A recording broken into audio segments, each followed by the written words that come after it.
Assalamualaikum warahmatullahi wabarakatuh. Alhamdulillah. Alhamdulillahilladzi hadana lihadza wa ma kunna linahtadiya laula an hadanallah. Asyhadu an la ilaha illallah wahdahu la syarikalah wa asyhadu anna Muhammadan abduhu wa rasuluh. Allahumma salli wa sallim ala Muhammad wa ala alihi wa ashabihi wa ala kulli man saru ala nahji ila yaumiddin, amma ba'd. Allahumma ja'al jam'ana jam'an marhuma wa tafarruqana min ba'dihi tafarruqan ma'suma wa la taj'al minna wa la ma'ana syaqiyan wa la mahruman wa la matruda. Bapak Ibu jamaah sekalian yang dimuliakan Allah Subhanahu wa taala, alhamdulillah pada kesempatan pagi hari ini Allah pertemukan kita dalam salat subuh berjamaah. Kemudian kita lanjutkan dengan majelis ilmu. Mudah-mudahan apa yang kita lakukan pada kesempatan pagi hari ini menjadi permulaan yang baik di hari ini, menjadi penambah nilai kebaikan kita, keberkahan hidup kita, dan sebagaimana Allah pertemukan kita dalam kebaikan, mudah-mudahan kelak Allah kumpulkan, Allah persatukan kita di surga Allah Subhanahu wa taala bersama dengan Nabi sallallahu alaihi wasallam yang kita cintai, amin ya rabbal alamin. Pembahasan kita insyaallah pada kesempatan pagi hari ini tentang fikih taubat. Jamaah sekalian, apa yang dimaksud dengan taubat? Kata ini berasal dari bahasa Arab yang sudah diserap dalam bahasa Indonesia. Jadi tidak hanya orang muslim saja yang barangkali akan menggunakan kata taubat ketika sudah diserap dalam bahasa Indonesia. Dalam bahasa Arabnya, taubat itu dari kata tawaba atau taba. Yatubu taubatan, yang semakna dengan kembali kepada Allah Subhanahu wa taala. Ketika seseorang melakukan sesuatu, melakukan satu kesalahan, lalu dia kembali kepada Allah Subhanahu wa taala, memperbaiki kesalahan, memperbaiki perbuatan yang sebelumnya melanggar dari aturan Allah Subhanahu wa taala. Ada beberapa alasan yang menjadi keharusan bagi kita untuk bertaubat kepada Allah Subhanahu wa taala. Untuk menjadikan taubat itu bukan hanya merasa bahwa kita melakukan satu tindakan yang melanggar ketetapan Allah. Akan tetapi taubat ini perlu menjadi habit yang senantiasa kita ulang, kita lekatkan dalam diri kita. Karena Nabi sallallahu alaihi wasallam seorang rasul yang ghufira lahu ma taqaddama min dzambihi wa ma ta'akhkhar, yang beliau ini seorang nabi yang maksum, yang dijaga oleh Allah dari dosa dan Allah lindungi untuk melakukan dosa. Maksudnya Allah cegah kalau ada potensi melakukan kesalahan. Itu saja beliau mengatakan dalam salah satu hadis, wallahi inni la astaghfirullah wa atubu ilaih akthar min sab'ina marrah. Dalam riwayat yang lain, mi'ati marrah, akthar min mi'ati marrah. Jadi Nabi sallallahu alaihi wasallam itu beristighfar dan bertaubat kepada Allah dalam satu hari itu akthar min sab'ina marrah, lebih dari 70 kali beristighfar, minta ampun kepada Allah Subhanahu wa taala. Maka kita sebagai pengikut beliau, sebagai orang yang mengatakan cinta kepada Rasulullah sallallahu alaihi wasallam, dan kita tidak ada jaminan, siapapun kita ini tidak ada jaminan kita dari dosa dan salah. Apapun status sosialnya, apapun latar belakangnya, baik itu bahkan mereka yang keturunan Nabi Shallallahu Alaihi Wasallam sendiri, itu tidaklah ada jaminan tidak melakukan kesalahan. Tidak ada jaminan bahwa dia akan senantiasa bebas dari dosa. Oleh karena itu, selain Rasulullah SAW lebih layak, lebih pantas dan lebih harus untuk beristighfar dan bertaubat kepada Allah Subhanahu wa taala. Bila kita sederhanakan, alasan kita untuk bertaubat itu bisa kita bagi di dalam dua alasan. Yang pertama adalah alasan yang sifatnya syariah. Yang kedua, alasan yang kedua sifatnya kauniyah. Kauniyah itu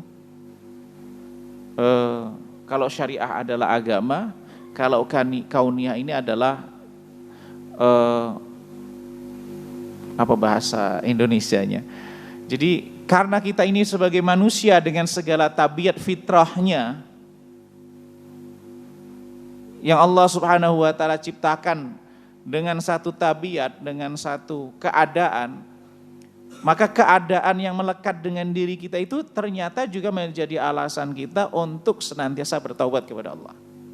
Pertama dari alasan syariatnya.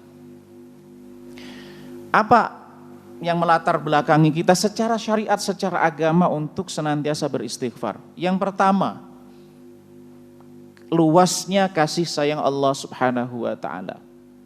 Jadi kasih sayang Allah Subhanahu wa taala itu adalah rahmati sabaqat ghadabi. Rahmat kasih sayang Allah Subhanahu wa taala itu lebih mendahului daripada murkanya. Bahkan di dalam hadis yang lain, ini disebutkan oleh Imam Al-Bukhari dalam kitab Al-Adab Al-Mufrad, Allah Subhanahu wa taala itu membagi kasih sayangnya dalam 100 bagian. Satu bagian, 1% itu diturunkan ke alam semesta ini, yang dengan kasih sayang yang 1% dari seluruh kasih sayang Allah Subhanahu wa taala itu, seekor kuda mengangkat kakinya supaya tidak menginjak anaknya. Jadi kalau kita lihat kasih sayang Allah Subhanahu wa taala itu secara keseluruhan, misalnya itu 100%, 1%-nya itu diturunkan ke alam semesta ini, turunkan ke bumi ini, yang dengan 1% itu kita saksikan seekor kuda punya anak kecil, punya apa itu? Anak, yang kemudian dia mengangkat kakinya karena khawatir menginjak anaknya. Maka begitu juga ketika Rasulullah Shallallahu Alaihi Wasallam pernah dalam suatu pertempuran, kalau situasi pertempuran itu kan bukan suasana yang santai, suasana yang apa istilahnya tenang, tapi situasi panik. Ada seorang ibu yang kehilangan anak susuannya, anak yang disusuinya. Dalam situasi perang yang sangat panik mencekam itu. Maka kemudian wanita ini mencari-cari anaknya kemana-mana dengan situasi mencekam itu. Nah, begitu ketemu anaknya itu langsung dipeluk dan itu disaksikan oleh Nabi Shallallahu Alaihi Wasallam. Saat itulah Nabi Shallallahu Alaihi Wasallam bertanya kepada para sahabat, bagaimana menurut pendapat kalian? Apakah ibu ini rela kalau anaknya itu diambil untuk dilemparkan ke api neraka? Lemparkan ke api maksudnya. Tidak mungkin ya Rasulullah. Ketahuilah bahwa kasih sayang Allah Subhanahu wa taala itu lebih besar daripada kasih sayang seorang ibu terhadap anaknya. Maka ketika kita itu bertaubat kepada Allah Subhanahu wa taala, karena di dalam diri kita itu masih ada harapan husnudzan, maka orang yang bertaubat itu adalah orang yang di dalam dirinya ada husnudzan kepada Allah Subhanahu wa taala, bahwa kasih sayang Allah SWT sangat luas. Maka kemudian atas dasar itulah dia bertaubat kepada Allah Subhanahu wa taala. Dan ini berbanding apa istilahnya, berseberangan dengan cara setan menggoda manusia. Jadi kalau ada orang melakukan dosa besar, ada orang melakukan satu kesalahan yang sangat fatal, yang kemudian dengan kesalahan itu bisa jadi kehormatannya mungkin hilang di hadapan manusia. Sebesar apapun, maka strategi setan adalah memunculkan rasa putus asa dalam diri manusia itu. Jadi kalau ada orang melakukan dosa besar, melakukan satu kesalahan besar, kesalahan yang fatal, Bagi Allah Subhanahu wa taala kasih sayangnya sangat luas. Tapi bagi setan, cara menggodanya adalah menarik dia untuk berputus asa. Maka Allah Subhanahu wa taala mengatakan, "Qul," katakan wahai Muhammad, "Ya ibadiyalladzina asrafu ala anfusihim la taqnatu mir rahmatillah." Jadi wahai Muhammad, katakan kepada hambaku, ya ibadi, wahai hambaku, alladzina asrafu ala anfusihim, yang dia itu melakukan perbuatan melampaui batas, la taqnatu mir rahmatillah, jangan berputus asa dari rahmat Allah. Maka betapa banyak Pak orang yang, mohon maaf, mungkin yang menjual harga dirinya Pak. Tidak sedikit dari mereka sebelumnya adalah pernah melakukan kesalahan dalam hidupnya, lalu merasa putus asa dari rahmat Allah. Jadi ibaratnya kalau orang itu basah ya mandi sekalian, bahasanya begitu. Akhirnya ada yang muncul kesombongan, ya sudahlah, sudah terlanjur melakukan dosa yang fatal, merasa tidak ada ampunan lagi dari Allah Subhanahu wa taala, akhirnya ya sudah, merasa bahwa menyiapkan dirinya jadi ahli neraka. Bahkan banyak juga orang, misalnya mohon maaf, ada sebagian kalangan yang, tapi ini di masyarakat yang secara peradaban, secara pergaulan informasi masih terbelakang, di masyarakat mereka terdahulu lah, yang mereka biasanya mencari pesugihan, mencari ke gunung-gunung, mencari apa itu? Yang di situ ada kontrak dengan iblis, dengan setan. Maka di antara mereka itu berputus asa bahwa kalau sudah begitu tidak ada lagi harapan untuk bertaubat. Bahwa pintu taubat itu masih terbuka dan kasih sayang Allah Subhanahu wa taala itu sangat luas. Maka atas dasar itulah seseorang itu bertaubat kepada Allah Subhanahu wa taala. Kemudian berikutnya, alasan berikutnya secara syariat bahwa bertaubat itu perintah Allah. Sebagaimana Allah Subhanahu wa taala mengatakan, "Wa tubu ilallahi jami'an ayyuhal mu'minuna la'allakum tuflihun." Dan bertaubatlah, kembalilah kalian semuanya kepada Allah wahai orang-orang yang beriman, la'allakum tuflihun, agar kalian mendapatkan kemenangan. Sebagaimana Allah Subhanahu wa taala juga mengatakan, istaghfiru rabbakum tsumma tubu ilaih. Minta ampunlah kepada Rabb kalian dan bertaubatlah kepadanya. Dan sebagaimana juga Allah Subhanahu wa taala mengatakan di dalam surah At-Tahrim, di surah Al-Tahrim ini bahkan taubat itu bisa jadi jalan menuju surga. Karena dia perintah Allah, kalau orang bertaubat berarti melaksanakan perintah Allah. Berarti ketika orang melaksanakan perintah Allah berarti dia taat kepada Allah. Maka dengan cara itu bisa jadi Allah akan memasukkan dia dalam surga. Sebagaimana Allah Subhanahu wa taala tegaskan, ya ayyuhalladzina amanu tubu ilallahi taubatan nasuha. Wahai orang-orang yang beriman, bertaubatlah kalian kepada Allah dengan taubat yang sebenar-benarnya taubat. Di ayat ini dilanjutkan, asa rabbukum ayyukaffira ankum sayyiatikum wa yudkhilakum jannatin tajri min tahtihal anhar. Mudah-mudahan, asa rabbukum.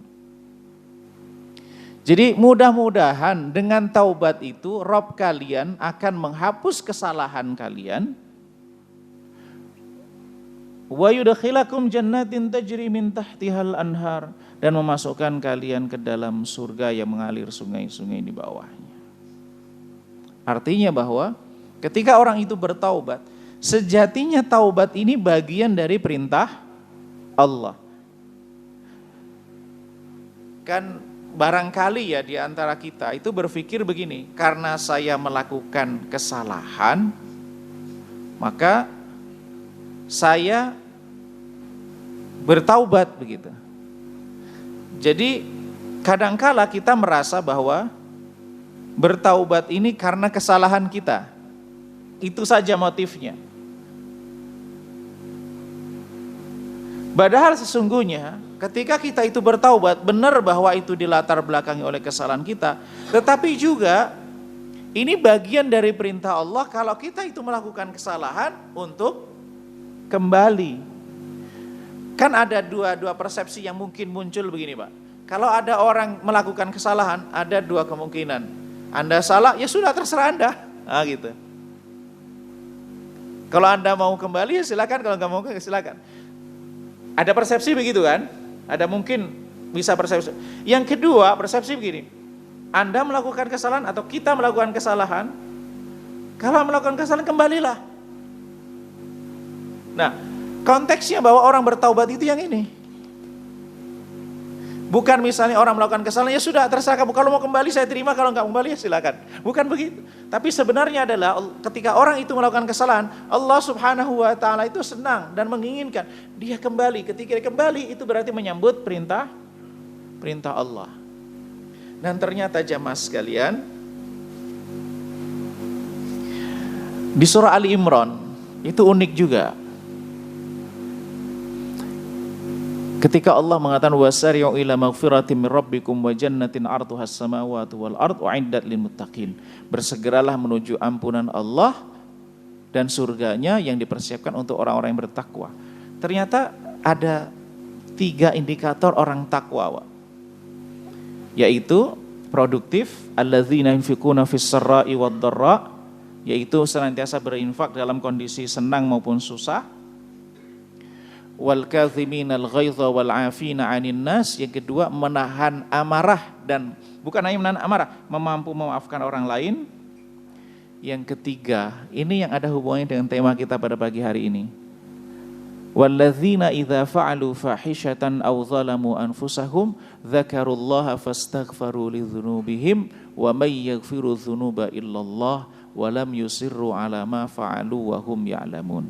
Dan orang-orang apabila melakukan fahisyah itu perbuatan keji, dan seringkali di dalam Al-Quran itu paling tidak ada 3 tempat menyebutkan kata fahisyah. Ada tempat-tempat yang lain, tapi ada tempat, di 3 tempat itu kata fahisyah itu dihubungkan dengan zina dan sejenisnya. Perbuatan kaum Lut itu fahisyah. Berzina, innahu kana fahisyatan wa sa'a sabila, itu perbuatan keji. Dan kemudian orang yang menikahi wanita yang pernah dinikahi orang tuanya, itu termasuk mahram, Pak. Jadi kalau misalnya orang punya ayahnya pernah menikahi seorang wanita, kemudian bisa jadi ayahnya meninggal atau ayahnya cerai, bolehkah anaknya menikahi wanita itu? Nggak boleh, ini mahram selamanya. Kalau itu dilakukan, ini lebih buruk dari zina. Kenapa? Dia menodai 2 kehormatan. Pertama adalah pernikahan yang nggak sah, kalau terjadi hubungan badan maka hubungan badannya adalah zina. Yang kedua, ini wanita adalah yang pernah dinikahi orang tuanya yang harus dijaga kehormatannya. Gitu. Maka orang yang berzina dengan orang lain, dengan orang yang zina dengan mahram itu hukumnya beda. Sama-sama dosa besar tapi level pelanggarannya berbeda. Nah, jemaah sekalian, ketika Allah Subhanahu wa taala menyebutkan orang bertakwa, surga untuk orang bertakwa. Tapi di antara orang bertakwa itu mungkin saja pernah melakukan dosa besar. Ada di antara sekian ahlu surga itu yang pernah melakukan dosa besar. Kok bisa kesimpulannya begitu? Kalau ahlu surga itu adalah orang yang tidak pernah melakukan dosa besar sama sekali, ayat ini nggak akan disebutkan. Jadi mungkin saja ahlu surga, dan ahlu surga itu diantaranya adalah walladzina idza fa'alu fahisyatan, melakukan dosa besar, fahisyah, au zalamu anfusahum, atau menzalimi dirinya, dzakarullah, ingat Allah, wastaghfaru lidzunubihim. Dzakarullaha fastaghfaru lidzunubihim. Ingat Allah, lantas dia minta ampun kepada Allah SWT. Walam yusirru ala ma fa'alu hum ya'lamun, tidak lanjut larut dalam perbuatannya. Artinya bahwa bisa jadi di antara ahli surga itu adalah orang yang dalam sejarah hidupnya itu ada lembaran-lembaran kelam.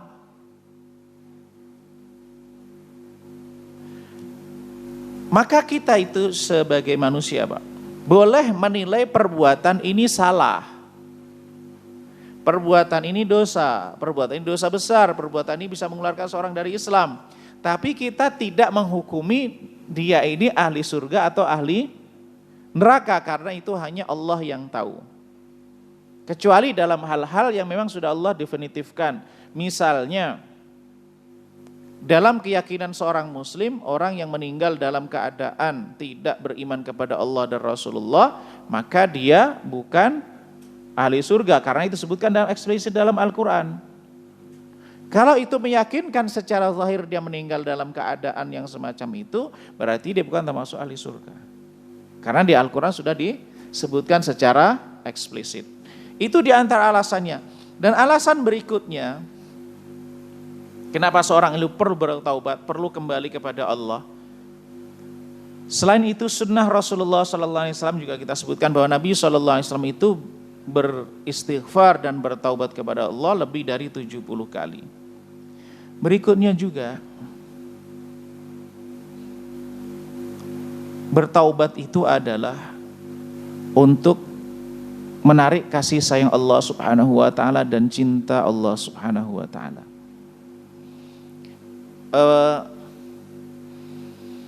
Ada satu kisah atau pengibaratan. Jadi Allah itu sangat senang kalau hambanya itu bertaubat. Allah itu sangat senang kalau mendapati hambanya itu bertaubat. Bahkan Rasulullah itu menggambarkan senangnya Allah ketika mendapati hambanya itu bertaubat, itu melebihi gembiranya orang yang kehilangan kendaraannya di padang pasir. Rasulullah SAW dalam hadisnya itu mengibaratkan begini. Ada orang dalam perjalanan, ini ibarat, pengibaratan. Perjalanan kalau dulu kan kendaraannya adalah onta, melewati padang pasir. Di tengah jalan, gak tahu gimana kejadiannya, tapi yang dijelaskan dalam pengibaratan itu adalah kendaraannya lepas, kabur. Di kendaraan ontanya itu ada perbekalannya, minumnya, semuanya. Kita bayangkan kalau orang di padang pasir, semua fasilitas sarana kendaraannya hilang, ya harapannya mati saja, nunggu waktu di padang pasir. Maka yang ada kesimpulannya adalah mati. Begitu lelahnya, putus asa dengan segala macamnya, dia ada sebatang pohon, kemudian dia beristirahat di bawahnya. Ketika bangun, ternyata ontanya sudah di dekatnya. Maka kemudian begitu gembiranya, dia ingin mengatakan, ya Allah, Allahumma anta rabbi wa ana abduk. Jadi gembiranya dia itu ingin ngomong begini, Pak. Ya Allah, engkau itu Rabbku dan aku hambamu. Yang ingin dikatakan begitu. Tapi ternyata karena bergembiranya, dia justru ngomongnya kebalik. Allahumma anta abdi wa ana rabbuk. Ya Allah, engkau itu hambaku dan aku adalah Rabbmu. Apa pesan yang digambarkan di sini? Gembiranya itu sampai dia kebalik-balik ngomongnya. Pernah gak Pak, kalau kita misalnya mendapati orang gembira, itu bisa jadi kata-katanya itu salah ngomong. Atau tindakannya salah. Misalnya karena gembiranya, pengennya ngambil ember yang diambil sapu. Atau apalah begitu. Karena begitu gembiranya, begitu misalnya anaknya dari jauh atau sekian lama gak jumpa, dia datang pengennya ngambil minuman, ternyata yang diambil apa begitu. Nah, kegembiraan yang sampai menjadikan orang itu salah berkata atau salah bertindak. Jadi senangnya Allah itu lebih dari kegembiraan orang tersebut ketika mendapati seseorang itu bertaubat kepada Allah Subhanahu wa taala. Kemudian berikutnya, alasan yang kedua, tadi kan alasan yang sifatnya syariat agama. Alasan yang kedua yang sifatnya kauniyah, Pak. Sifatnya alam semesta.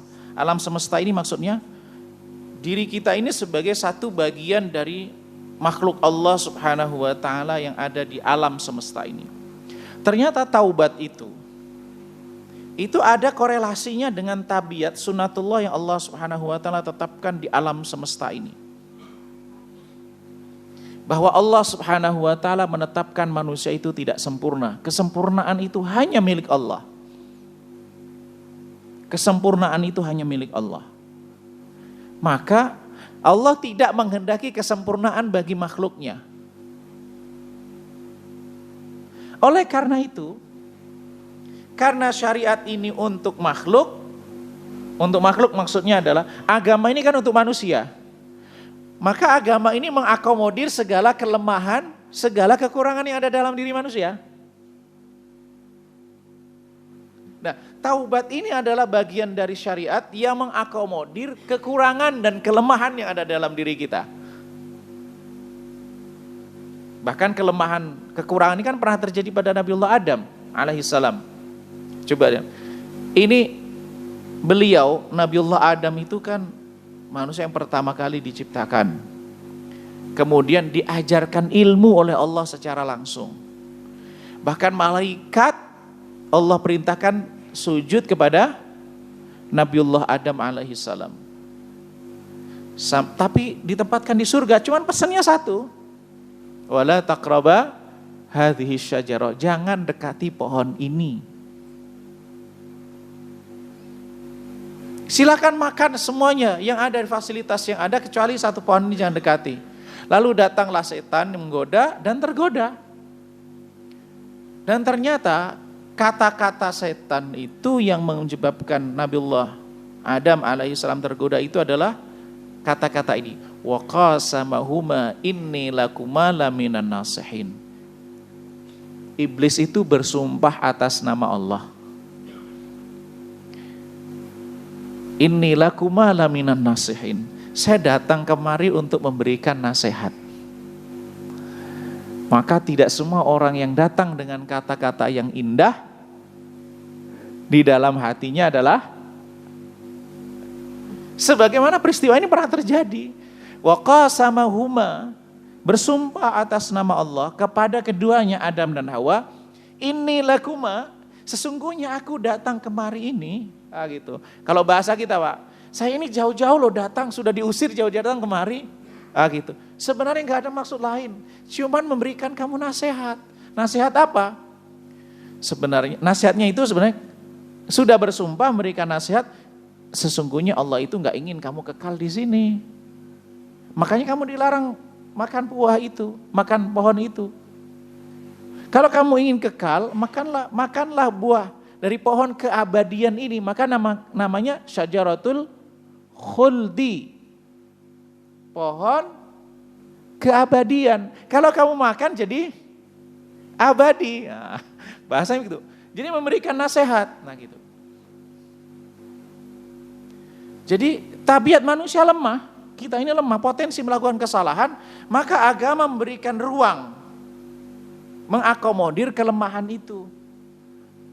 Yaitu adalah bertaubat kepada Allah Subhanahu wa taala ketika seseorang itu melakukan kesalahan. Karena ini tabiat yang melekat dengan diri manusia. Memang ada satu sisi yang harus kita bedakan, kesalahan dan dosa. Tidak semua kesalahan itu adalah dosa. Kalau para nabi, para rasul itu dijaga oleh Allah dari dosa. Tapi mungkinkah para nabi dan rasul melakukan satu kesalahan, satu tindakan yang kurang tepat begitu? Mungkin saja. Pernah Rasulullah SAW itu ditegur oleh Allah dengan surah Abasa. Itu kan teguran Allah kepada Rasulullah SAW. Berikutnya jamaah sekalian yang Allah Subhanahu wa taala, persoalan berikutnya adalah kapan waktunya taubat. Kapan waktunya taubat? Atau waktu seseorang itu diberikan oleh Allah SWT, kapan seseorang itu bisa bertaubat? Pada hakikatnya adalah taubat itu setiap waktu. Karena Allah Subhanahu wa taala mengatakan, wa tubu ilallahi jami'an ayyuhal mu'minuna la'allakum tuflihun. Dan Rasulullah SAW mengajarkan kepada kita untuk senantiasa beristighfar setelah kita selesai sholat, Dan beristighfar juga minimal sebagaimana Nabi SAW mencontohkan 70 kali atau lebih dari 70 kali dalam setiap sehari semalamnya. Artinya kita itu perlu bertaubat, beristighfar kepada Allah Subhanahu wa taala setiap waktu. Karena apa? Ada sebagian dosa yang kita tidak ketahui.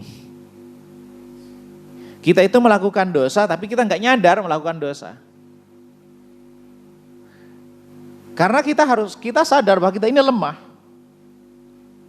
Dan ada sebagian dosa yang itu nggak mungkin kita hindarkan, Pak. Ada sebagian dosa yang itu tidak mungkin kita hindarkan.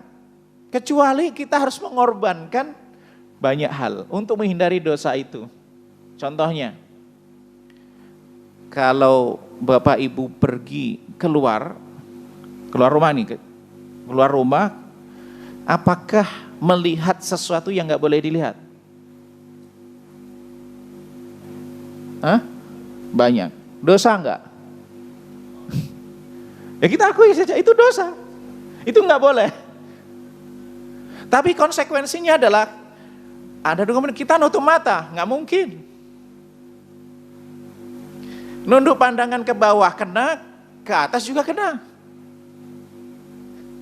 Terus gimana solusinya? Lanjut. Ya, sedangkan kita itu butuh keluar. Mungkin kita di pekerjaan kita. Apakah semua kalau kita di pekerjaan kita, Pak, bahkan di pekerjaan di tempat-tempat yang dikatakan Islami lah. Kita tidak bicara di kantor yang di situ laki-laki perempuan campur, di kantor Islami. Apakah mata kita nggak melihat sesuatu yang nggak boleh lihat? Melihat. Tapi kemudian apakah dengan alasan itulah saya duduk di rumah saja gitu? Ya tidak. Ada ungkapan dari dari Al-Imam Al-Aiz Abdus Salam. Kemaslahatan yang murni yang tanpa ada mafsadah itu sangat jarang. Apalagi kita hidup di Indonesia lah. Apalagi kalau kemudian mungkin ada yang memang situasi kondisi karena tugas, karena kepentingan kemaslahatan tertentu harus di negara-negara misalnya di Eropa atau di negara-negara yang lain. Bukan berarti kemudian kita lari dari masalah. Semuanya itu oleh agama diberikan exitnya, diberikan solusinya.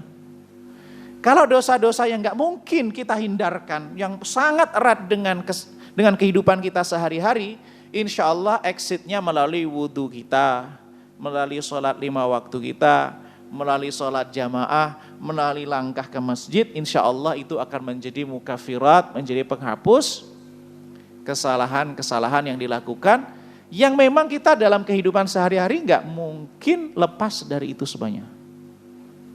Tapi bagaimanapun juga kita perlu beristighfar kepada Allah. Itu satu kenyataan fakta yang kita temukan dalam hidup kita sehari-hari. Kemudian berikutnya, taubat setelah melakukan maksiat. Kalau ini dilakukan karena kita sadar ini maksiat, ini dosa, ini salah. Misalnya kita melakukan satu kesalahan, maka setelah melakukan kesalahan itu, kita bertaubat kepada Allah SWT. Ini dari sisi waktu, Pak, tanpa menunggu-nunggu. Hal ini sebagaimana firman Allah yang kita sebutkan tadi, walladzina idza fa'alu fahishatan, yang termasuk orang ahli surga itu adalah apabila melakukan satu tindakan keji, au zalamu anfusahum, atau menzalimi diri mereka, maksudnya melakukan dosa. Semua dosa itu kezaliman.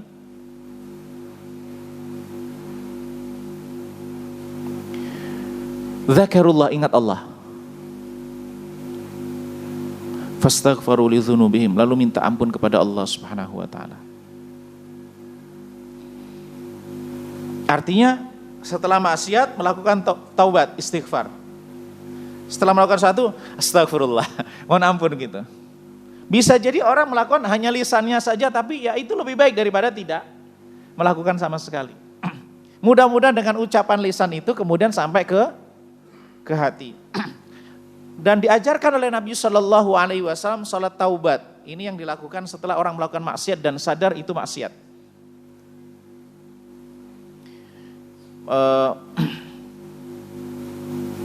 Nabi SAW dalam hadisnya, ma min abdin yuznibu dzamban, tidaklah seseorang hamba itu melakukan satu dosa, yatawadda fa ahsan wudu'ahu au fayuhsin al-wudu', dia berwudu dengan wudu yang baik, yang sempurna, thumma yusalli rak'ataini, kemudian salat 2 rakaat, thumma yastaghfirullah, kemudian mohon ampun kepada Allah Subhanahu wa taala, illa ghufiralah, atau kama qala Nabi sallallahu alaihi wasallam, maka dia akan diampuni dosanya. Maka salat taubat itu tidak menunggu malam hari, Pak.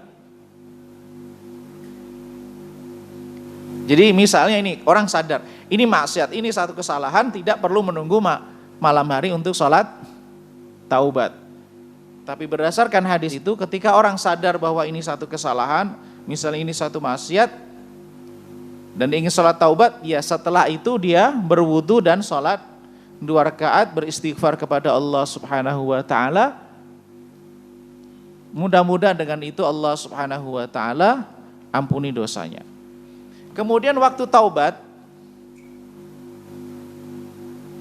itu sebelum meninggal.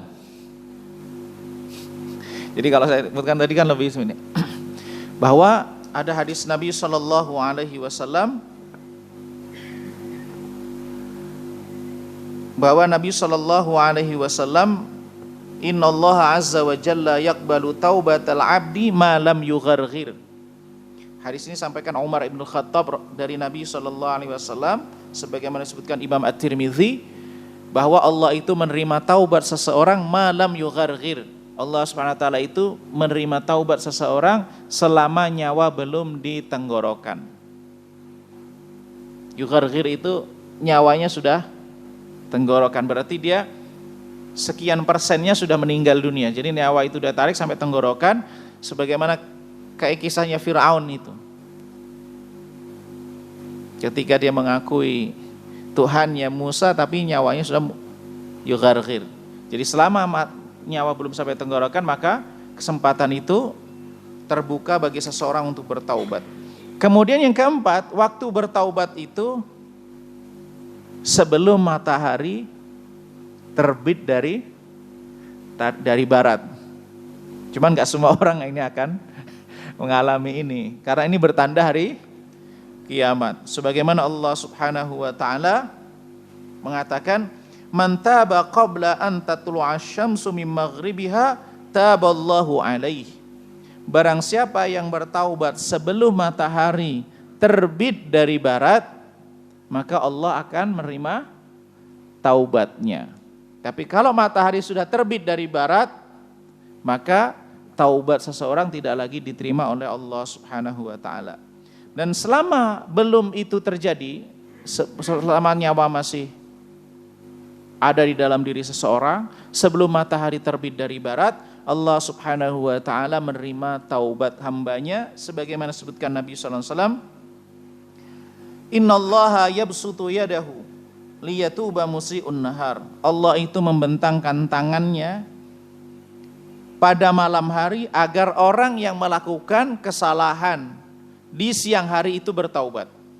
Wa yabsutu yadahu bin nahar, dan Allah membentangkan tangannya di siang hari, liyatuba musii'ul laili hatta tatlu'a asy-syamsu min maghribiha, agar orang yang malam hari itu melakukan kesalahan, dia bertaubat kepada Allah Subhanahu wa taala sampai matahari terbit dari barat. Ini tentang waktu bertaubat kepada Allah Subhanahu wa taala sebelum meninggal dan sebelum terbit matahari dari barat. Lalu bagaimana seseorang itu bertaubat kepada Allah Subhanahu wa taala? Caranya bagaimana? Langkahnya bagaimana? Perlu kita bagi jamaah sekalian, dosa itu ada kategori dosa besar dan ada kategori dosa non besar. Ya bisa dikatakan dosa kecil. Kalau ulama menyebutkan kabair dan shaghair. Kabair itu termasuk dosa-dosa besar, shaghair termasuk dosa-dosa tidak besar.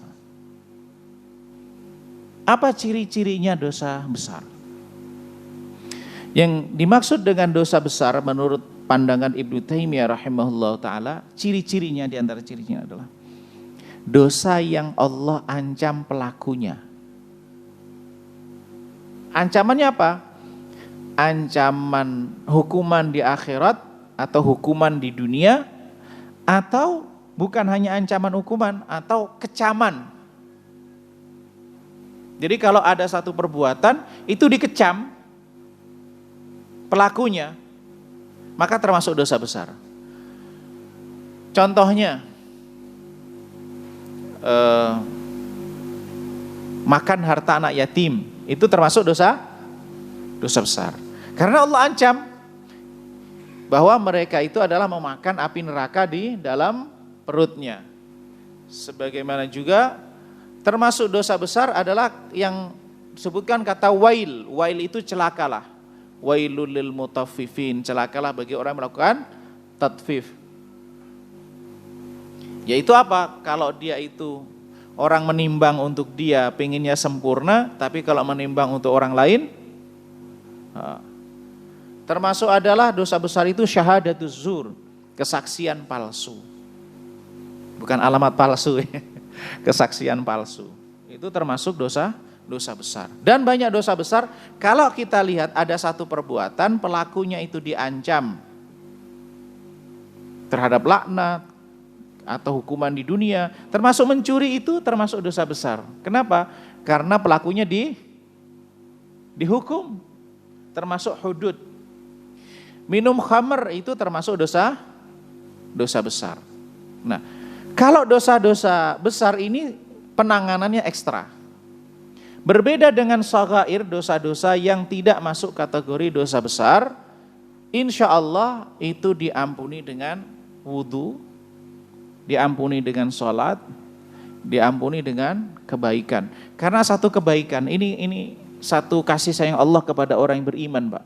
Dan ini perlu optimisme selalu kita hadirkan dalam diri. Betapa berharganya keimanan itu. Kalau orang itu di dalam dirinya ada iman, maksudnya yakin kepada Allah, maka setiap kebaikan yang dilakukan itu punya dua fungsi. Jadi melakukan satu kebaikan itu ada dua fungsi, Pak. Pertama, mengangkat derajatnya. Itu fungsi. Yang kedua, menghapus kesalahannya. Bahkan upaya seseorang menjauhi dosa besar itu termasuk sebab ampunan. In tajtanibu kaba'ira ma tunhauna anhu nukaffir ankum sayyi'atikum wa nudkhilkum mudkhalan karima. Kalau kalian itu menjauhi dosa-dosa besar yang dilarang kepada kalian, niscaya kami ampuni kesalahan-kesalahan kalian dan kami akan memasukkan kalian dalam kemuliaan, maksudnya masukkan dalam surganya Allah Subhanahu wa taala. Jadi upaya seseorang menjauhi dosa besar itu sudah menjadi sebab ampunan. Beda dengan orang yang gak punya kesempatan, itu gak ada upaya, gak melakukan. Jadi gini, orang ada kesempatan melakukan dosa besar, lalu dia ada upaya meninggalkan, itu berbeda dengan orang yang gak punya kesempatan. Kalau orang gak memiliki kesempatan, gak melakukan karena memang gak punya kesempatan. Tapi orang yang meninggalkan, berusaha untuk menghindarkan, berarti ada kesempatan di depan mata, tapi dia meninggalkan. Itu bernilai pahala. Nah, maka konteks taubat yang mungkin lebih spesifik itu adalah ketika dosa itu masuk dosa besar. Yang pertama adalah istighfar kepada Allah Subhanahu wa taala. Yang kedua bisa dilakukan dengan sholat taubat sebagaimana hadis Nabi SAW.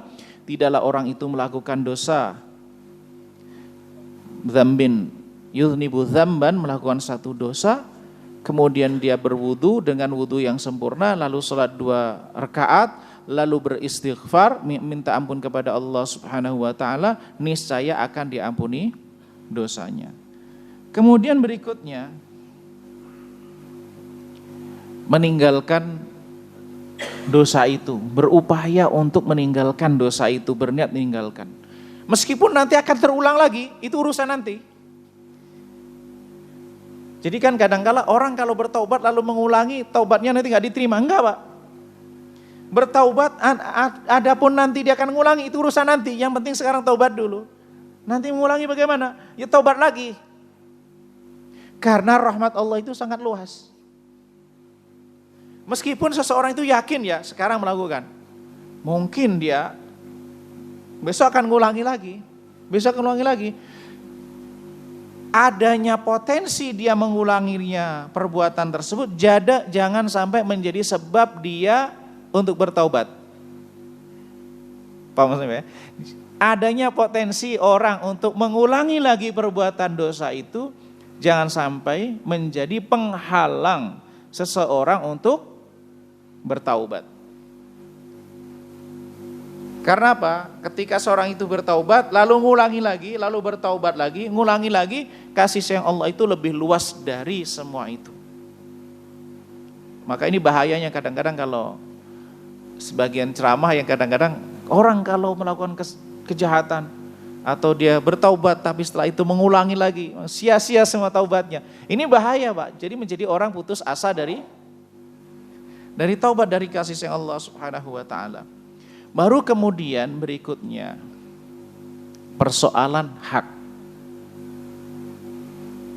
Jadi setelah rangkaian taubat, prosesi yang kita kan istighfar, sholat, kemudian berusaha menata hati untuk tidak mengulangi, menata hati untuk menjauhi perbuatan tersebut. Berikutnya ada persoalan hak.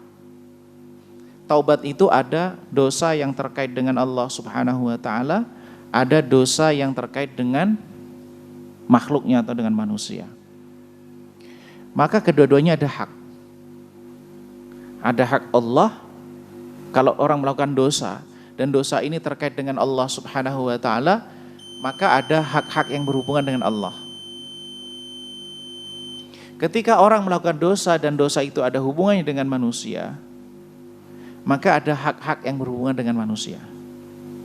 Nah, berikutnya adalah menyelesaikan persoalan hak itu. Sekarang dosa yang berhubungan dengan Allah. Ketika seseorang itu melakukan dosa dan perbuatan itu berhubungan dengan Allah, sebagian dosa itu ada hubungannya dengan hak Allah Subhanahu wa taala. Kalau mungkin misalnya sebagian dosa itu berhubungan dengan Allah, bertaubat kepada Allah Subhanahu wa taala, selesai persoalan. Artinya dia memulai lembaran baru secara langsung. Misalnya orang sebelumnya berzina, gitu kan. Lalu dia bertaubat kepada Allah Subhanahu wa taala, maka menutup aibnya. Sudah, itu urusan dia dengan Allah Subhanahu wa taala, jangan ceritakan kepada orang lain. Urusan dia dengan Allah Subhanahu wa taala. Apalagi kan kita di Indonesia enggak ada hukum bagi pelaku zina dalam konteks sebagaimana ditetapkan syariat. Ya sudah, kalau orang melakukan itu, tutup urusan dia dengan Allah Subhanahu wa taala, bertaubat kepada Allah Subhanahu wa taala. Mudah-mudahan Allah Subhanahu wa taala mengampuninya dan memperbanyak amal soleh. Oke. Tapi ada juga dosa yang berhubungan dengan Allah, tapi masih ada hak. Apa itu? Misalnya sholat 5 waktu.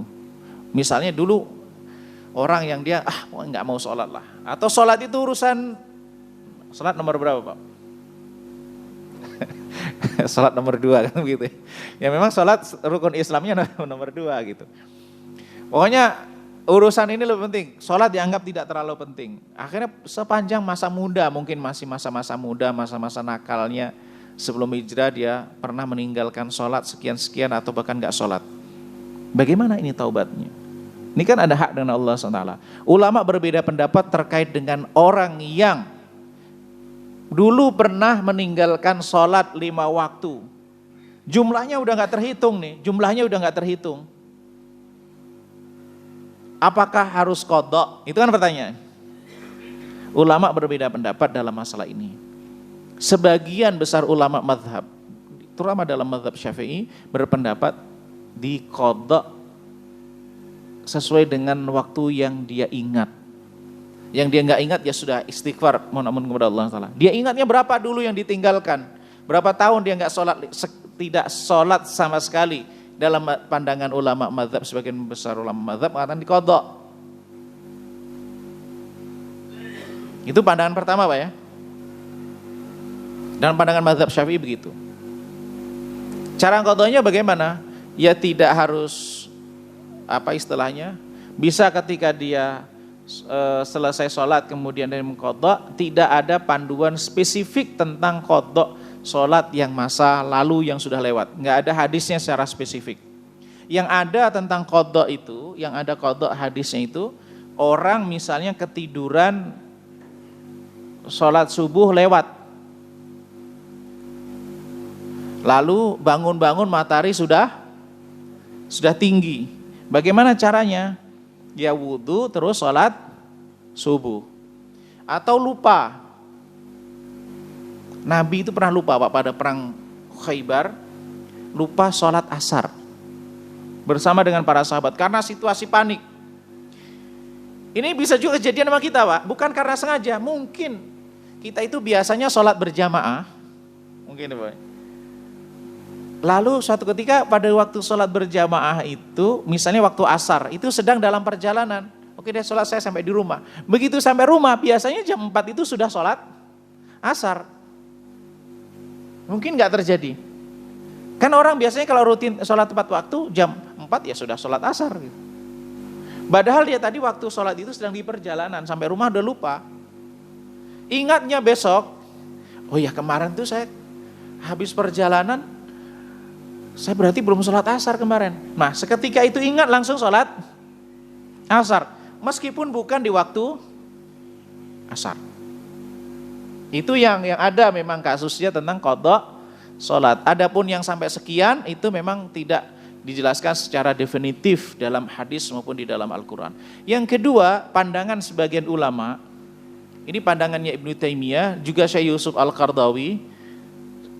Saya cenderung secara pribadi cenderung pendapat yang kedua ini.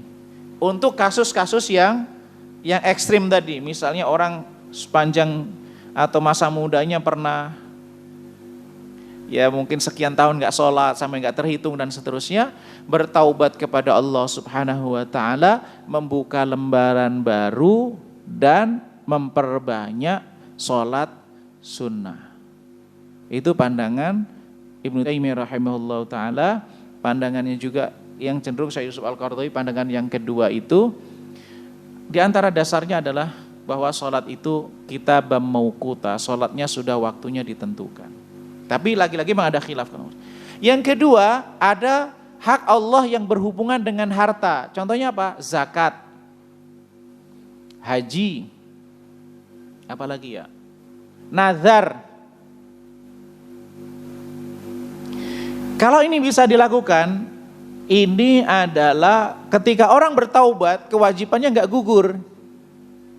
Misalnya, mohon maaf, dulu belum tahu tentang fikih zakat, bagaimana cara mengeluarkan zakat. Ternyata dilihat, dulu tahun sekian saya itu punya harta sekian dan ini tersimpan selama sekian, belum saya keluarkan zakatnya. Lalu setelah 10 tahun dia beringat, oh ya waktu itu saya belum. Berarti kan nggak mengeluarkan zakat termasuk dosa kan? Maka ketika dia bertaubat itu nggak selesai begitu saja. Ini ada hak Allah yang harus dikeluarkan. Maka ketika taubatnya zakatnya tetap harus dibayar. Meskipun waktu itu apa istilahnya? Kadaluarsa secara waktu, tetapi kadaluarsa itu tidak menggugurkan kewajiban. Ini taubat, ini masih hubungannya dengan Allah Pak, belum berhubungan dengan manusia. Jadi ternyata taubat kepada Allah itu ada hak-hak juga yang harus selesaikan. Misalnya dulu pernah nazarnya dilanggar. Berarti kan dia melanggar, ada satu melakukan dosa. Maka kafarat nazar. Itu misalnya di antara hak-hak yang berhubungan dengan Allah Subhanahu wa taala. Atau misalnya masalah haji. Misalnya itu juga termasuk hak yang berhubungan dengan Allah Subhanahu wa taala yang harus ditunaikan. Lalu kemudian dosa yang ada hubungannya dengan manusia. Ada hubungannya dengan manusia. Maka hubungan dengan manusia itu ada dua kemungkinan yang kita lakukan. Berhubungan dengan kehormatannya dengan dirinya. Yang kedua berhubungan dengan hartanya. Berhubungan dengan kehormatannya bagaimana? Misalnya pernah kita tuduh nih, ini orang pernah melakukan A, B, C, D dan seterusnya. tanpa ada dasar, tanpa ada bukti. Berarti kita menzalimi dia kan? Nah, ada hadis Nabi SAW, beberapa hadis terkait masalah ini. Apabila seseorang itu melakukan satu kezaliman terhadap saudaranya, baik terkait dengan kehormatan atau terkait dengan harta, maka hendaklah dia menghalalkannya. Menghalalkannya itu bagaimana? Meminta dihalalkan. Maksudnya bukan menjadikan oh itu halal gitu kan. Mendatangi orangnya, kalau berhubungan dengan kehormatan, mendatanginya, minta maaf atas apa yang dilakukan. Atau kalau berhubungan dengan harta, ya minta dihalalkan hartanya atau dikembalikan. Harta hak yang pernah kita ambil atau hak yang tidak kita tunaikan. Itu cara menghalalkannya sebelum datang di mana hari dinar dan dirham tidak lagi berlaku. Maksudnya di akhirat. Diselesaikan di dunia sebelum di akhirat. Karena kalau di akhirat itu tidak ada lagi dinar, tidak lagi ada dirham. Maka pembayarannya pakai apa? Pakai amal yang dilakukan oleh seseorang. Kalau amalnya sudah habis, keburukan orang yang dizalimi dilimpahkan kepada orang yang menzalimi. Maka menyelesaikan masalah di dunia jauh lebih mudah daripada penyelesaian di akhirat. Termasuk adalah masalah hutang piutang. Termasuk masalah waris, itu juga termasuk bagian. Dan segala jenis yang berhubungan dengan manusia, haknya apabila kita sempat ambil, maka kita kembalikan. Ternyata orangnya sudah nggak ada, dicari-cari nggak ketemu. Caranya sebagian ulama kalau berhubungan dengan harta, bisa harta itu disedekahkan atas nama orang tersebut. Kalau ternyata ada ahli warisnya, diberikan kepada ahli warisnya. Tapi kalau sudah nggak ada, bisa disedekahkan atas nama itu. Ulama menamakan dengan istilah at-takhallus minal mal al-haram, melepaskan diri dari harta haram. Jadi harta ini kan misalnya pernah bertransaksi dengan kesepakatan dengan si fulan, ada haknya yang kita ambil, kita yakin ini sebenarnya hak dia, bukan hak kita, kita ambil. Ternyata setelah kita cari-cari dia orangnya udah nggak ada, udah pindah, udah aksesnya nggak ada. Maka bisa kita bersedekah, niatnya untuk melepaskan diri, bukan sedekah atas nama kita. Melepaskan diri, harta ini bukan hak saya, maka saya sedekahkan atas nama orang yang memang seharusnya itu menjadi hak dia. Tapi kalau ternyata setelah itu dia datang minta haknya, ya harus dikembalikan. Gitu. Yang berikutnya jamaah sekalian, ini ada satu sisi berhubungan dengan hak Allah, ada hubungannya dengan manusia. Kasusnya begini, transaksi haram. Taubat dari transaksi haram. Misalnya, ini ada orang punya perusahaan khamr. Khamr itu halal atau haram, Pak? Haram kan? Memproduksinya haram juga kan? Kemudian atau orang yang punya bisnis jual beli khamr, berarti transaksinya juga haram. Lalu di suatu waktu dia hijrah bertaubat kepada Allah. Bagaimana dengan hartanya ini yang sudah ada ini? Kan dia bertransaksi dengan banyak orang itu. Para ulama mengatakan tidak dikembalikan dengan orang yang dia bertransaksi dengannya. Ada dua cara. Yang pertama, harta haram itu diberikan kepada fuqara masakin sampai sebatas dia mampu untuk kebutuhan hidup dia. Kalau dia misalnya punya harta halal yang cukup untuk kebutuhan hidup dia, yang harta yang memang dia yakin nih diperoleh dengan cara yang haram, diberikan kepada fuqara masakin. Niatnya bukan sedekah, niatnya melepaskan diri dari harta haram. Tapi kalau dia nggak punya harta bagaimana? Kalau ini semuanya disedekahkan berarti dia udah nggak punya harta. Maka dia mengambil untuk kebutuhan dia yang layak, yang kebutuhan standar dia. Sisanya diberikan kepada fuqara masakin, kemanusiaan, untuk melepaskan diri dari harta yang haram. Mungkin ini yang dapat saya sampaikan, mudah-mudahan bisa mencakup semuanya. Kalau ada pertanyaan atau ada sesuatu yang kurang jelas, saya persilakan. Ustaz, Assalamualaikum warahmatullahi wabarakatuh. Yang mana ini? Waalaikumsalam warahmatullahi. Ada. Satu dulu Pak ya, maaf. Oh, ya, Saya baca di surat An-Nisa 116. Allah itu akan mengampuni seluruh dosa-dosanya seseorang itu. Ya. Sebelum ini, apabila aku menghendaki, kata Allah. Artinya ada kata yang bersyarat. Apabila aku menghendaki. Artinya tidak semua dosa itu akan diampuni. Itu. Kalau kita kaitkan dengan surat Al-Zalzalah, فَمَنْ يَعْمَلْ مِثْقَالَ ذَرَّةٍ خَيْرًا يَرَهُ وَمَنْ يَعْمَلْ مِثْقَالَ ذَرَّةٍ شَرًّا يَرَهُ. Dan surat At-Tahrim tadi ayat ke-8. Itu saling ini.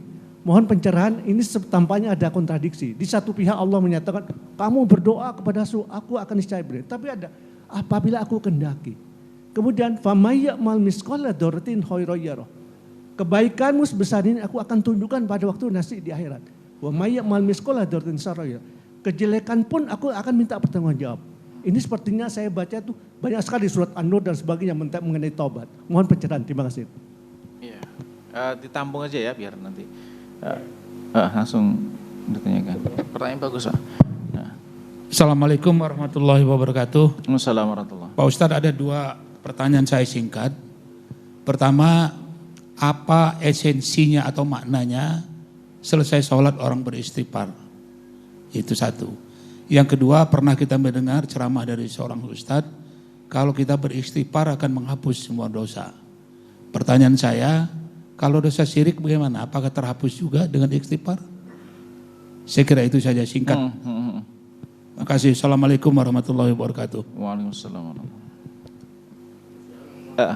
Langsung ya, biar kita kayaknya singkat saja 3 aja Ustaz. Bagaimana kalau, aduh Mbak Gani, kalau kesalahan itu menyangkut orang banyak, ya kan, ya misalnya seorang pemimpin yang salah, memimpin, nah, itu bagaimana? Atau yang jelas saja lah seorang lah pemimpin tangga korupsi, itu kan menyangkut orang banyak. Iya. Itu minta maafnya siapa? Yeah. Kalau saya minta maaf saya, nak mau saya. Oh. Terus zakat tadi Ustaz, ini pertanyaan sudah lama saya ini. Iya, kan ada zakat disinggung tadi. Katakanlah seorang yang punya simpanan di bank, Pak Budi ini umpamanya, pinjam simpanan 1 miliar, sudah dizakatkan, tapi setahun lagi simpanan itu utuh, dizakatkan lagi nanti lah Ustaz. Oh gitu. Ini, yeah. Ini, jadi zakatnya itu apa begitu gitu. Ini pengalaman sedikit Ustaz, agak cerita saya sedikit. Oh, iya. Mengenai warisan ini penting sekali karena beberapa waktu lalu saya bertanya seorang Ustaz, warisan itu ya harus begitu ya begitu, jangan diubah atau ya apapun jangan diubah. Jadi si A, katakanlah si A duda, istrinya sudah lama meninggalkan, lalu tidak punya anak. Dia meninggal, lalu meninggalkan warisan. Nah warisan ini, sependek yang saya tahu, yang meninggal ini mempunyai saudara-saudara, gitu ya, ada laki-laki, ada perempuan. Tentu yang menjadi ahli waris ini, yang ini aja kan, ya orang tua sudah tidak ada lagi dan sebagainya. Tetapi saudara-saudara almarhumah yang sudah perempuan, almarhumah istri yang sudah meninggal, menuntut pula. Nah, yang ahli waris yang sebenarnya ini tidak bersedia sebetulnya, tapi ya akhirnya ya udahlah, kasih aja lah. Pernah salah waktu itu 1/4. Atau ada duit akan dibawa mati ya gitu katanya. Nah, ini apa boleh? Nah, kalau ustaz yang pertama tadi pun tidak boleh, itu Allah yang menentukan warisan itu ya begitu ya begitu. Nanti tapi ini dalam hal mengalahnya ini dosa nggak dia ini? Nah, ini itu saja Ustaz. Cuma saja. Terima kasih. Assalamualaikum warahmatullahi wabarakatuh. Menarik, luar biasa pertanyaan tadi. Saya coba ini ya, jawabannya mungkin bisa mencakup semuanya. Di Al-Quran itu ketika kita membaca tentang istighfar, tentang dosa, tentang balasan, itu tidak bisa kita lepaskan dari konteks ayatnya itu sedang membahas apa. Tujuannya untuk apa? Jadi kalau kita misalnya di dalam surah faman ya'mal mithqala dzarratin khairan yarah wa may ya'mal mithqala dzarratin syarran yarah. Ini konteksnya adalah tentang pembalasan satu amal. Artinya bahwa pada prinsipnya seseorang itu pasti akan mendapatkan balasan atas apa yang dia lakukan sekecil apapun. Ini konteksnya adalah balasan atas satu perbuatan. Dan ini prinsip umum. Prinsip umumnya bahwa seseorang itu sekecil apapun kebaikan dan keburukan yang dia lakukan itu akan mendapatkan balasan. Namun beda ini ketika kita menempatkan taubat. Ketika seseorang melakukan satu kesalahan kepada Allah Subhanahu wa taala dan dia sudah bertaubat kepada Allah, berarti dihapuskan dari pembalasan itu. Kalau taubat itu kan konteksnya adalah apa yang terjadi di dunia, seseorang itu melakukan satu kesalahan, lalu dia menyesali atas perbuatannya, dan di antara tujuan dari taubat itu agar dia tidak mendapatkan pembalasan dari perbuatan yang dia lakukan sebelumnya, ya kan? Kalau taubat kan konteksnya di dunia, nggak ada taubat di akhirat. Sedangkan yang ayat tadi berbicara konteks akhirat. Sedangkan taubat konteksnya adalah di dunia, yang dilakukan oleh orang yang lakukan kesalahan di dunia dan dia bertaubat dari kesalahannya dengan harapan bahwa taubat ini menghapus keburukan yang dia lakukan. Tapi kalau kemudian dia bertaubat, tujuannya di antara kalau dihapus kesalahannya berarti dia tidak akan mendapatkan balasan atas kesalahan yang dia lakukan. Tetapi kalau orang dia melakukan satu perbuatan dan dia tidak bertaubat, maka dia akan mendapatkan balasan. Tapi putoh begitu tidak menafikan kasih sayang Allah bahwa orang ini sebenarnya layak mendapatkan balasan, tapi karena kasih sayang Allah, Allah tutupi aibnya itu, atau dia pernah berdoa atau ada kebaikan yang dia lakukan, sehingga Allah Subhanahu wa taala mudahkan urusannya, hisabnya ditutupi semuanya sudah. Jadi dia tidak diberikan balasan atas keburukan atas dasar apa? Rahmat Allah Subhanahu wa taala. Maka para ulama itu biasanya ya sebagai bentuk sikap bahwa kalau ada orang melakukan kesalahan ini bagaimana nanti di akhiratnya? Kalau Allah berkehendak Allah akan balas, tapi kalau Allah berkehendak Allah ampuni, gitu saja Pak. Jadi kalau ada orang nih misalnya, mohon maaf ya, sepanjang hidupnya pernah melakukan kesalahan dan kita tidak mendapati dia bertaubat, apakah kita langsung hukumin dia nanti jadi ahli neraka? Ya tidak. Kalau Allah insya'a, kalau Allah SWT berkehendak akan diampuninya, tapi kalau Allah berkehendak juga akan mendapatkan balasan atas perbuatannya. Maka yang kita minta kepada Allah itu bukan keadilan atas apa yang kita lakukan. Karena kalau keadilan nggak adil kita itu. Nikmat yang kita nikmati itu nggak sebanding. Maka yang kita minta kepada Allah adalah rahmatnya. Dan Nabi SAW juga menegaskan sebenarnya bahwa kalian itu tidak akan masuk, ini kata-kata Nabi ya, tidak masuk surga karena semata-mata amal kalian. Begitu juga engkau ya Rasulullah, begitu juga saya, kata Rasulullah. Hanya saja Allah mencurahkan rahmatnya kepada saya. Artinya dengan rahmat Allah lah seseorang itu mendapatkan ampunan, mendapatkan surga Allah SWT. Termasuk yang tadi, kalau orang sepanjang hidupnya pernah melakukan satu kesalahan, melakukan keburukan, bisa jadi dia melakukan kebaikan di sisi yang lain. Atas rahmat Allah, kesalahannya itu dihapus. Jadi ketika dia di akhirat, yang nggak mendapati kesalahan itu dan hisaban yasirah, hisabnya dimudahkan. Jadi itu urusan dikembalikan kepada Allah SWT. Kecuali syirik ya. Nah ini berhubungan dengan pertanyaan tadi. Bagaimana kalau orang menyekutukan Allah?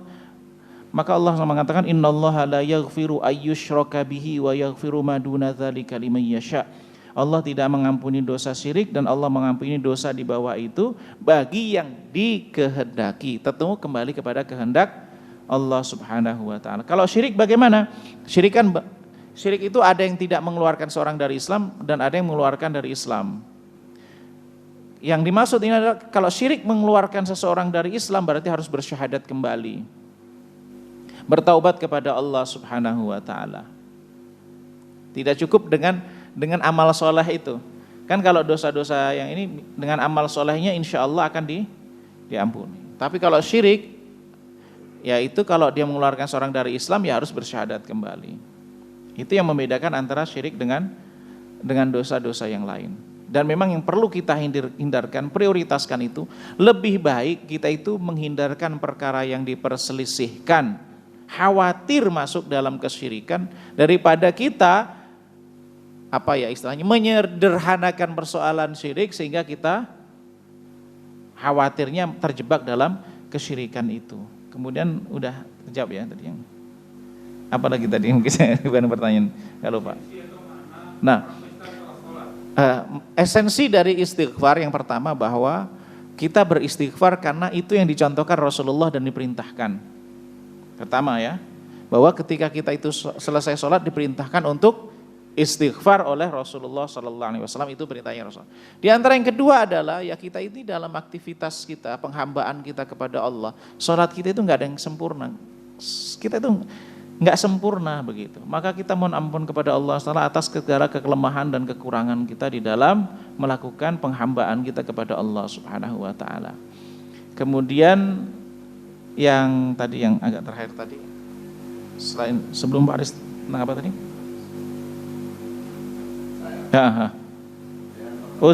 Zakat. Yang pertama tadi tentang masih barengan. Kalau kesalahan itu menyangkut orang banyak, nah ini nih yang jadi problem. Kalau harta itu harta publik nggak memungkinkan, misalnya orang pernah berkhianat mengambil harta publik untuk kepentingan pribadi dan seterusnya, mau dikembalikan ke negara salurannya ini harus ada apa? Istilahnya kan kalau di negara administrasinya harus jelas nih. Alirannya kemana nih? Kasus apa dan seterusnya. Wah justru kasusnya nanti kalau ini malah merembet ke segala macamnya. Maka untuk melepaskan dari harta haram maka diberikan kemaslahatan publik, diberikan kepada fakir miskin. Harta yang dulu diambil nih, kalau dia bisa dikembalikan kepada publik. Maksudnya apa? Diberikan kepada fakir miskin. Niatnya bukan sedekah, niatnya bukan sedekah tapi melepaskan diri dari harta haram. Nah kemudian beristighfar mohon ampun kepada Allah Subhanahu wa taala. Ya kalau memungkinkan mohon maaf kepada publik, memungkinkan. Berikutnya masalah zakat ya, bahwa zakat itu pandangan para ulama dikeluarkan dan dihitung setiap tahun. Misalnya nih, ada tabungan sudah genap mencapai nisab, dikeluarkan zakatnya 2,5%. Nanti tahun depan bagaimana? Ya dihitung lagi apakah masih di atas nisab. Kalau masih di atas nisab berarti dikeluarkan lagi 2,5%. Kecuali sudah kurang dari nisab baru tidak terkena zakat.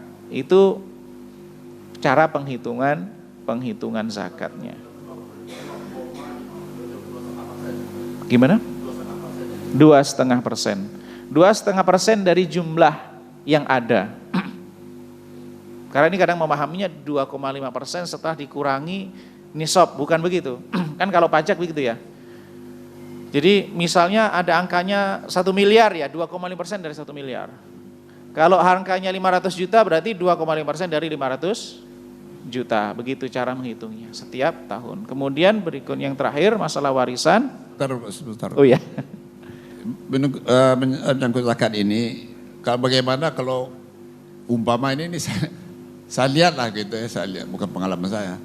Seorang kita punya perhiasan, ya yaitu dikumpulkan dengan ya susah payah lah begitu, emas. Nah, sudah sampai sinisab, sudah dizakatkan. Tahun depan perhiasannya tetap ada. Iya.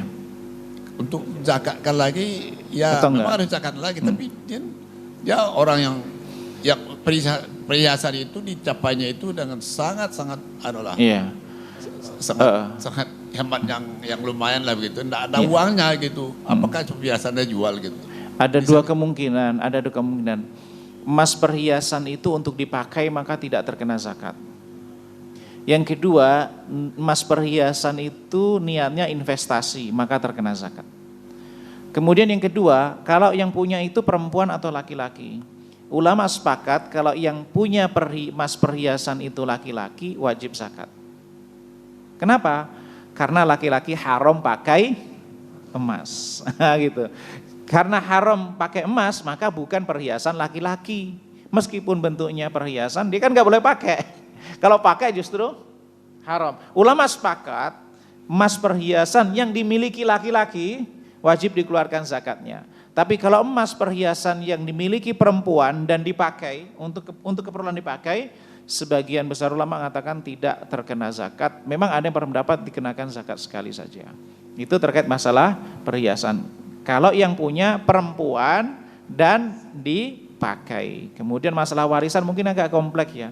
Tapi dalam warisan itu pertama dibagi secara syariah, ketentuannya si fulan haknya sekian-sekian, setelah dapat mungkin dia pengen berbagi atau mengurangi sebagian hak dia, itu diperbolehkan setelah ada pembagian, tahu haknya masing-masing. Karena ketika sudah menjadi haknya, ya silakan mau diberikan kepada si fulan, mau digunakan setelah dia. Wallahu a'lam bishawab. Mungkin masalahnya begini, yang merasa berhak itu sebetulnya kan tidak berhak itu. Nah, ipar-iparan kan tidak warisan, tidak. Nah, ini perlu dijelaskan, agak panjang juga dijelaskan. Ini Anda sebenarnya nggak berhak, ada gitu misalnya. Ketentuan syariatnya itu begini loh, Allah sudah bagikan si fulan seperti ini. Nah, dia daripada sengketa, oke dah kita yang berhak mengurangi sebagian dia kepada dia, nggak ada masalah. Insya Allah kalau dia berikan sebagian kepada saudaranya, setelah dibagi ya, mudah-mudahan dengan itu sedekah dia kepada saudaranya, begitu. Oke. Ya khawatirnya gini, kalau orang dibagi langsung bagi rata, khawatirnya dia mendapatkan lebih dari hak yang seharusnya. Berarti ada harta orang lain, begitu Bang. Ya wallahu a'lam bishawab. Kita tutup dengan kafaratul majlis. Subhanakallah bihamdika asyhadu an la ilaha illa anta astaghfiruka wa atubu ilaik. Assalamualaikum warahmatullahi wabarakatuh.